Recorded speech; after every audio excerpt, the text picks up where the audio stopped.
Okay, imagine this. You're diving deep, deep down in the ocean. It's this vast, mysterious place, right? Full of life we're only just starting to really get. Absolutely. So much we don't know. Exactly. And we think we know a lot about killer whales. I mean, how smart they are, their social lives, all that. Mhm. But then sometimes just one observation, something totally new, it just flips everything we thought we knew. It really can. These animals constantly surprise us. And that's what we're diving into today, a really surprising recent discovery about southern resident killer whales. Yes, this one's fascinating. It's about them using, and get this, making tools for social grooming. That's right. Tool manufacture and use for grooming. It's pretty groundbreaking. So our mission today, let's unpack this. How does it work? What does it mean? And, what are the conservation angles here? Crucial questions, especially for this population. And this is all coming from a pretty cutting-edge paper, right? Published April 2025, based on observations in the Salish Sea. Yep. Fresh research using some neat technology. Okay, let's unpack this then. Observing marine animals, I mean, especially seeing something totally new like this, it must be incredibly difficult. Oh, absolutely. It takes patience, the right tools, and maybe a bit of luck. So what did the researchers actually see? What was happening? Right. So between April and late July 2024, they used drones, unoccupied aerial vehicles, to get a really good look at these southern resident killer whales. Oh, okay. And they spotted this behavior nobody had documented before. Whales were breaking off, like short pieces of bull kelp stipe. That's Nereusistis luitkiana. Ah, the big, long kelp. That's the one. And they were using these pieces with a partner. They've actually coined a term for it, allokelping. Allokelping, okay. So using kelp together. But you mentioned making tools. Here's where it gets really interesting, right? It's not just finding a piece of kelp. Exactly. That's the core of it. In most cases, 7 out of 8 times they saw them get kelp, they were actively manufacturing the tool. How does a killer whale make a tool out of kelp? Well, what they observed was a whale grabbing an intact kelp sock, usually down near the holdfast, the anchor part. Right, at the narrow end. Using its teeth.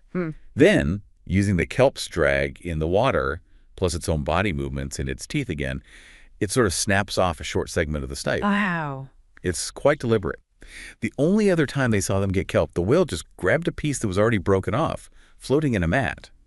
So it's not just like draping kelp over themselves playfully. This is different. Very different. The general kelping is something else entirely. Yeah. This involves making the piece and then specifically interacting with another whale using it. Okay, so they've crafted their little kelp loofah, a DIY spa day, kind of. You could sort of think of it that way, yeah. So what does this all mean for the whales? Once they have the tool, how does the allokelping actually work? Paint us a picture. Okay, so picture this. One whale, the initiator, has made its kelp piece. It swims up to a partner. It then flips the kelp piece onto its snout, its rostrum, and presses its head with the kelp against the partner's side, their flank. All right, got it. Then the two whales sort of maneuver together. They work to keep that kelp stipe right between them, rolling it across their skin. Rolling it, like they're scrubbing each other? It seems like it. They stay in continuous contact for, the median time was about 32 seconds, but they saw it go on for up to 186 seconds, so 3 minutes. Ah, that's quite a while. It is. And they're rolling, twisting, often getting into this kind of exaggerated S shape with their bodies. And is it just one whale doing it to the other? Not always. The interactions are dynamic. Sometimes the whale at the back, if the kelp gets dropped, might pick it up and start the contact again.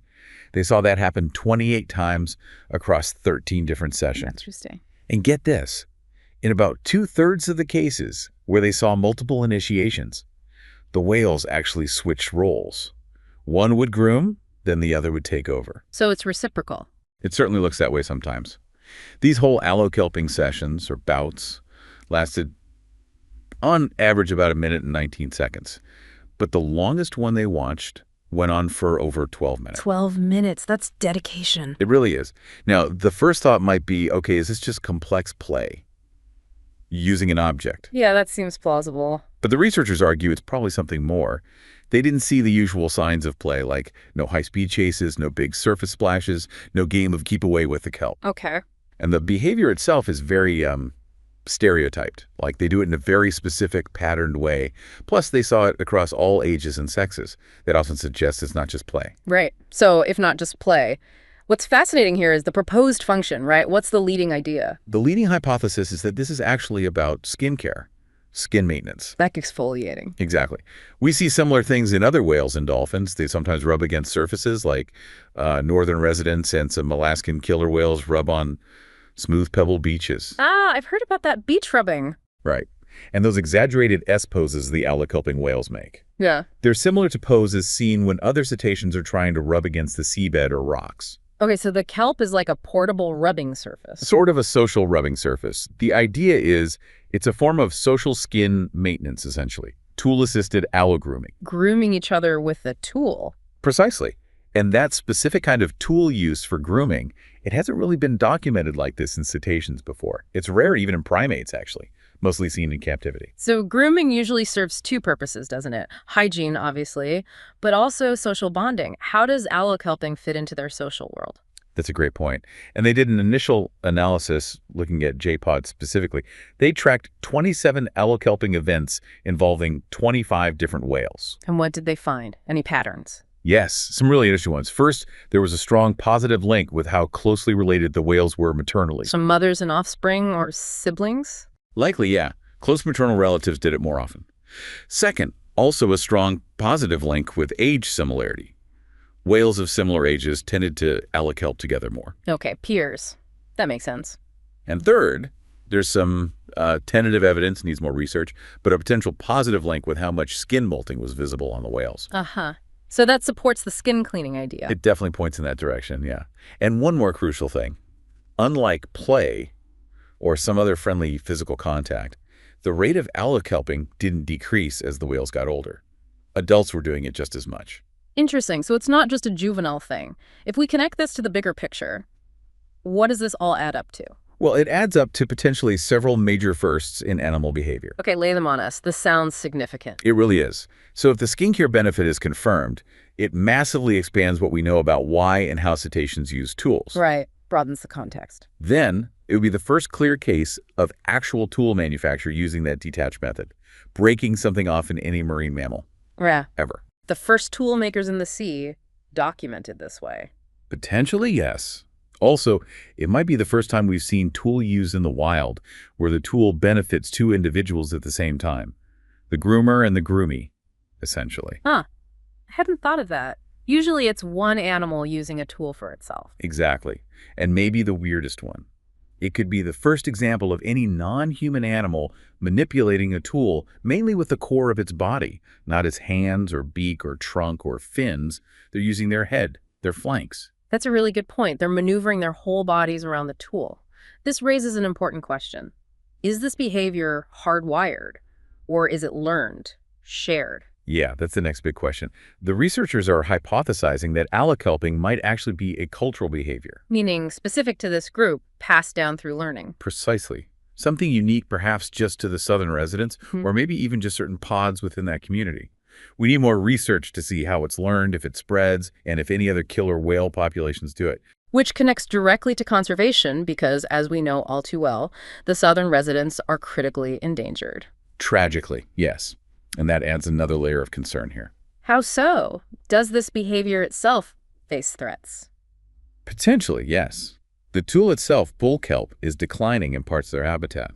Warming waters aren't great for kelp forests. Oh no. So the raw material for their spa day might be disappearing. That's the worry.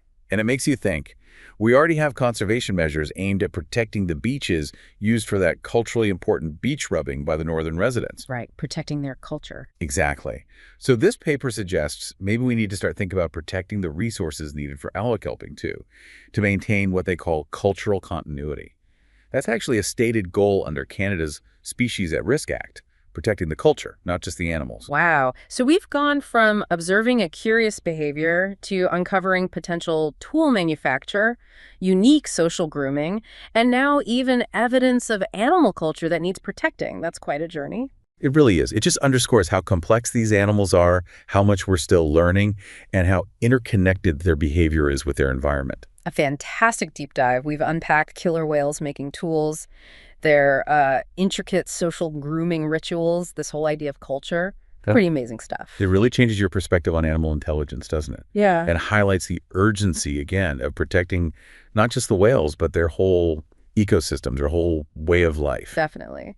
So, a final thought maybe for you listening. What stands out to you most about these kelp-loving killer whales?